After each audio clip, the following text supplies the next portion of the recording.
10 जनवरी साल की पहली पुत्रदा एकादशी पर जिस घर में खाई जाती है ये दो चीज, साल भर बरसता है धन, दौड़ी चली आती है माता लक्ष्मी।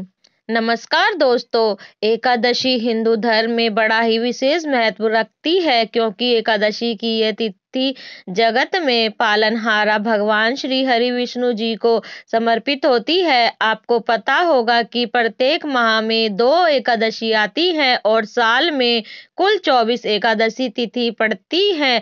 धार्मिक मान्यता है कि एकादशी के दिन भगवान विष्णु की पूजा करने से जीवन के सभी कष्ट दूर हो जाते हैं और पुण्य फलों की प्राप्ति होती है। इसके अलावा पुत्रदा एकादशी के दिन भगवान विष्णु और माता लक्ष्मी के साथ साथ अन्य देवी देवताओं की भी पूजा करने से घर में धन धान्य में वृद्धि होती है।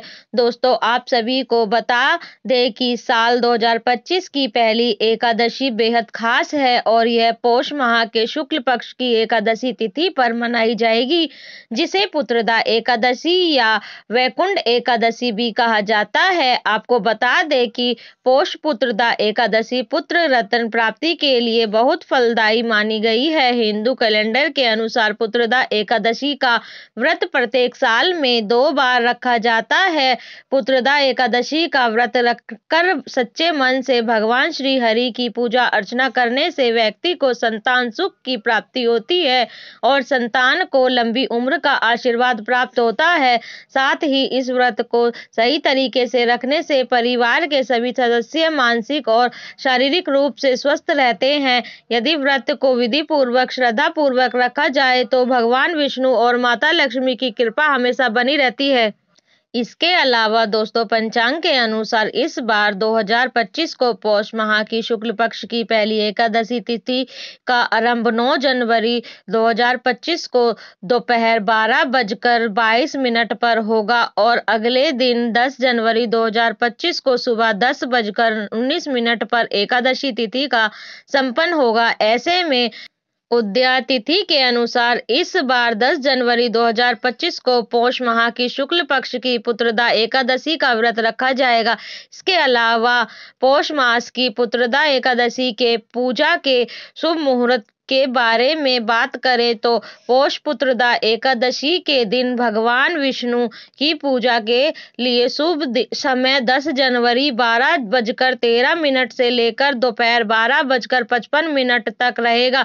इस शुभ मुहूर्त में पूजा करना बेहद फलदायी होगा, जिससे आपको पूजा अर्चना करने का विशेष फल प्राप्त होगा। इसके अलावा दोस्तों, 2025 की पौष मास की पुत्रदा एकादशी अत्यंत शुभ ही है क्योंकि इस दिन पूरे दिन ब्रह्म योग का शुभ योग बना है। शास्त्रों में इस शुभ योग में दान करने का विशेष महत्व बताया गया है। इस शुभ योग में व्रत करने से भगवान श्री हरि विष्णु और माता लक्ष्मी की विशेष कृपा प्राप्त होती है, जिससे सभी मनोकामनाएं पूरी होती हैं और जातक को जीवन में शुभ फलों की प्राप्ति होती है। इसके अलावा दोस्तों, शास्त्रों में कुछ ऐसी चीजों का वर्णन किया गया है जिन चीजों का भोग साल की पहली पुत्रदा एकादशी पर भगवान श्री हरि विष्णु को लगाने और भोग लगाने के बाद उस चीज का प्रसाद के रूप में सेवन करने से व्यक्ति के अन्न धन के भंडार भर जाते हैं और जीवन में हर एक कार्य में सफलता हासिल होती है। जीवन में कभी भी किसी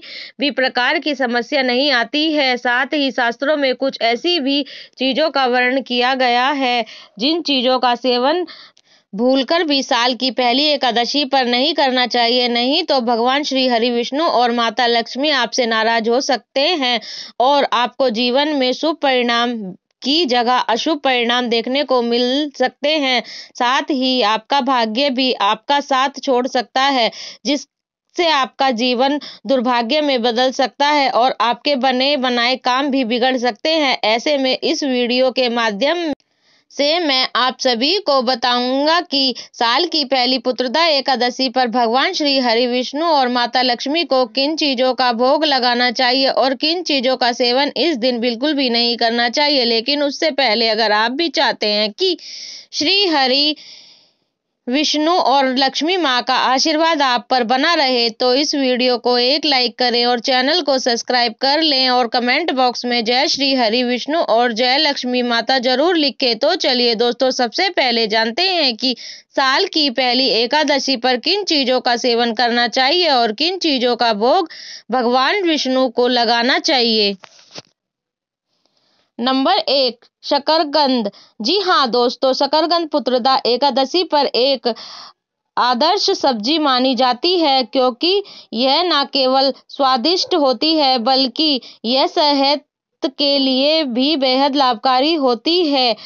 इसे सेंधा नमक और घी में हल्का पकाकर तैयार किया जा सकता है। साथ ही शकरकंद को उबालकर या भूनकर भी खाया जा सकता है। इसके अलावा इसे मीठा और पोषक तत्वों से भरपूर माना जाता है। अगर आपने पुत्रदा एकादशी पर व्रत रखा है तो आप इसका सेवन कर सकते हैं, क्योंकि व्रत के दौरान इसका सेवन करने से शरीर को पर्याप्त ऊर्जा मिलती है। इसके अलावा शकरकंद भगवान विष्णु और माता लक्ष्मी दोनों के लिए प्रिय मानी जाती है और इसलिए इसे पूजा में अर्पित किया जाता है। इस सब्जी को भोग में अर्पित करने से भगवान विष्णु की विशेष कृपा प्राप्त होती है और व्रती को जीवन में शांति और संतोष मिलता है।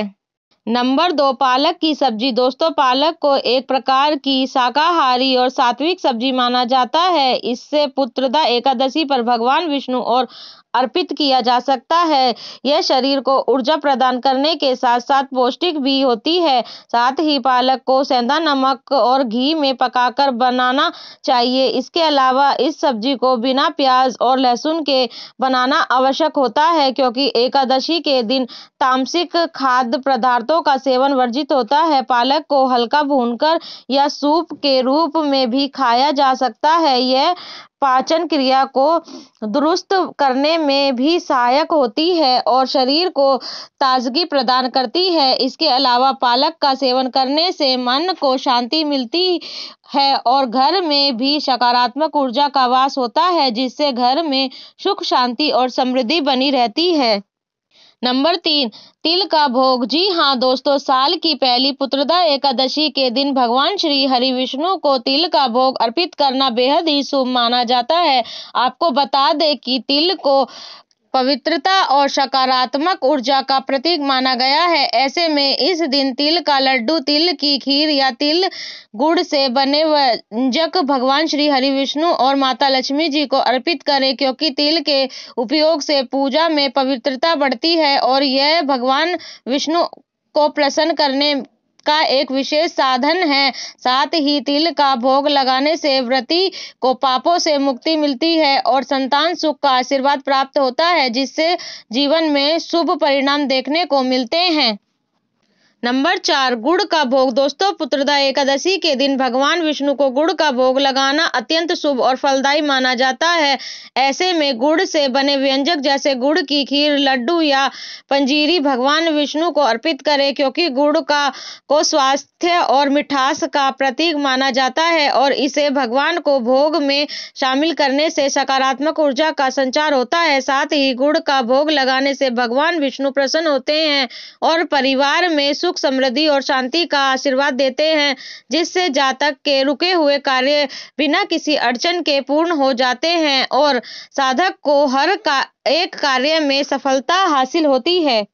नंबर 5, दूध से बने व्यंजक। जी हाँ दोस्तों, पुत्रदा एकादशी के दिन भगवान विष्णु और माता लक्ष्मी को दूध और उससे बने व्यंजक अर्पित करना अत्यंत शुभ माना जाता है, क्योंकि दूध को पवित्रता का प्रतीक माना जाता है और इसे भगवान विष्णु के प्रिय भोग में से एक माना जाता है। ऐसे में इस दिन दूध से बनी खीर, दूध में पके हुए मखाने या दूध से बनी मिठाई जैसे रसगुल्ला या संदेश का भोग अर्पित किया जा सकता है। लेकिन इन व्यंजनों को बनाते समय शुद्धता और सात्विकता का विशेष रूप से ध्यान रखना चाहिए। इसके साथ ही भोग लगाते समय भगवान विष्णु का ध्यान करते हुए मंत्रोच्चार करना चाहिए। यह माना जाता है कि दूध और दूध से बने भोग लगाने से भगवान विष्णु प्रसन्न होते हैं और व्रती को उनकी असीम कृपा प्राप्त होती है। नंबर 6, तुलसी दल। दोस्तों, हिंदू धर्म में तुलसी का पौधा बेहद ही पवित्र माना जाता है और भगवान विष्णु की पूजा में तुलसी का विशेष महत्व है, क्योंकि भगवान श्री हरि विष्णु को तुलसी अति प्रिय है। ऐसे में पुत्रदा एकादशी के दिन किसी भी भोग में तुलसी दल अर्पित करना आवश्यक होता है। धार्मिक मान्यता है कि तुलसी भगवान विष्णु को अत्यंत प्रिय है। ऐसे में तुलसी के बिना भगवान विष्णु को भोग अर्पित करना भोग पूर्ण नहीं माना जाता है। यदि आप खीर, मिठाई या कोई अन्य सात्विक भोग अर्पित कर रहे हैं तो उसे तुलसी का पत्ता अवश्य रखें। इससे भोग में रखने से भगवान विष्णु शीघ्र प्रसन्न होते हैं। साथ ही तुलसी को शुद्ध जल से धोकर भोग में सम्मिलित करें और इसे आदर पूर्वक भगवान के चरणों में अर्पित करें। यह भी ध्यान रखें कि तुलसी दल को नाखून से ना तोड़ें। इसे हाथ से तोड़ना शुभ माना जाता है और इसे एकादशी के दिन बिल्कुल भी नहीं तोड़ना चाहिए।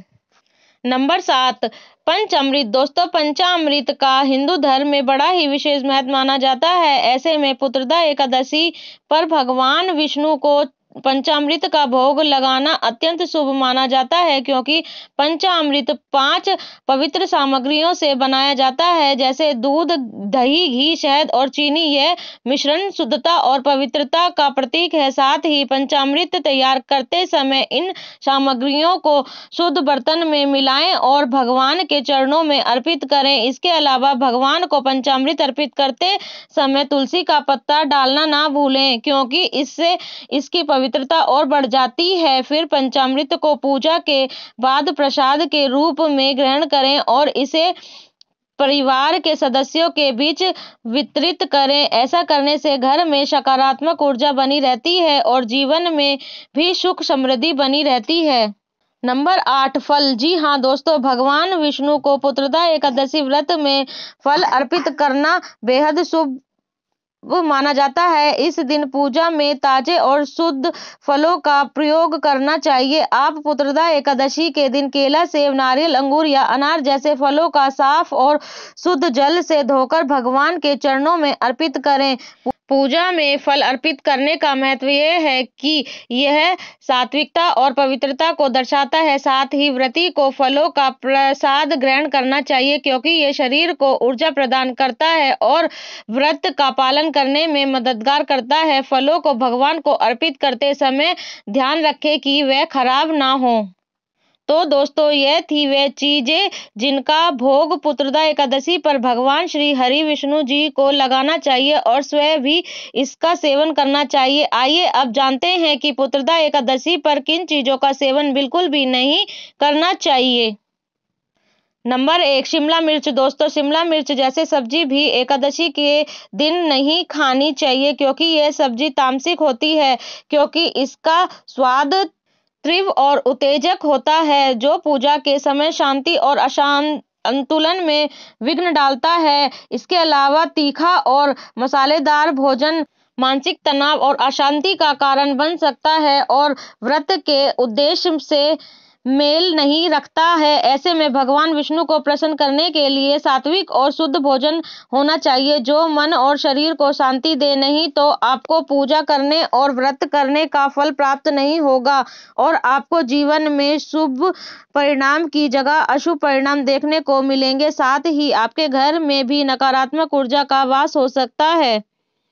नंबर 2, बेसन और तला हुआ भोजन। जी हाँ दोस्तों, बेसन से बनी तली हुई वस्तुएं जैसे पकौड़ी, कचौरी और साबूदाने की कचौरी पुत्रदा एकादशी के दिन नहीं खानी चाहिए। तली हुई चीजें और बेसन के व्यंजक तामसिक होते हैं और शरीर को उत्तेजना देने वाले होते हैं। ऐसे में तले हुए पदार्थ शरीर को मानसिक शांति और प्रभावित करते हैं और यह पूजा के उद्देश्यों के खिलाफ होते हैं। इसके अलावा तला हुआ भोजन शरीर को भारी बना सकता है, जो एकादशी के दिन के साधना और ध्यान के लिए उपयुक्त नहीं होता। विशेष रूप से बेसन के लड्डू और पकौड़ी जैसे तले हुए व्यंजन तामसिक माने जाते हैं। इस दिन केवल हल्के, शुद्ध और सात्विक भोजन का सेवन करना चाहिए, जिससे शरीर और मन दोनों को शांति मिले और पूजा के उद्देश्य में कोई विघ्न ना आए, जिससे आपको पूजा करने और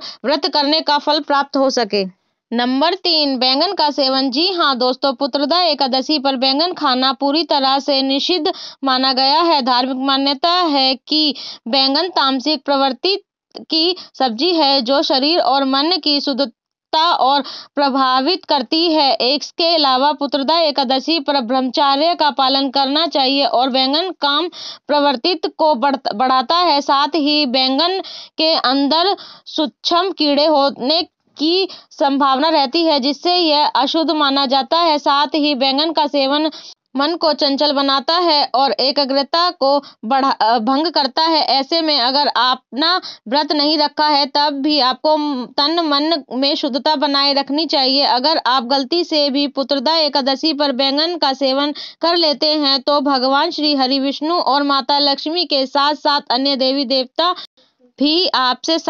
देवी देवता भी आपसे नाराज हो सकते हैं।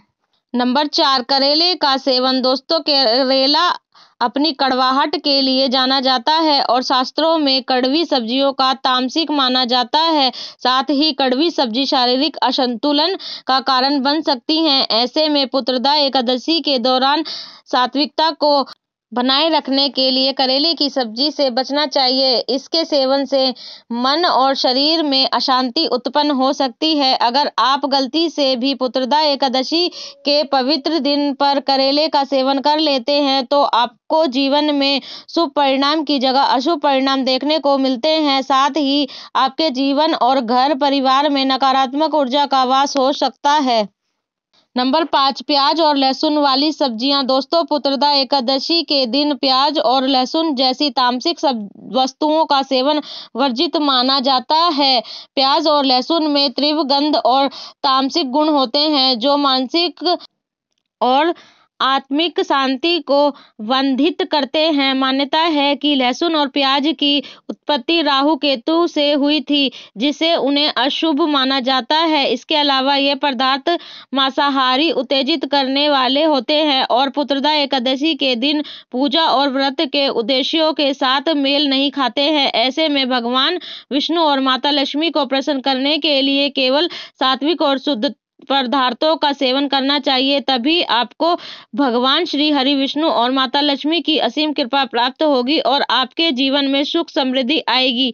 यह तमाम जानकारी जनरुचि को ध्यान में रखकर दी जा रही है। ज्योतिष और धर्म के उपाय और सलाहों को अपनी आस्था और विश्वास पर आजमाइए। वीडियो का उद्देश्य मात्र आपको बेहतर सलाह देना है। इस संदर्भ में हम किसी प्रकार का कोई दावा नहीं करते हैं। दोस्तों, वीडियो अच्छी लगी हो तो लाइक और सब्सक्राइब जरूर करें। धन्यवाद।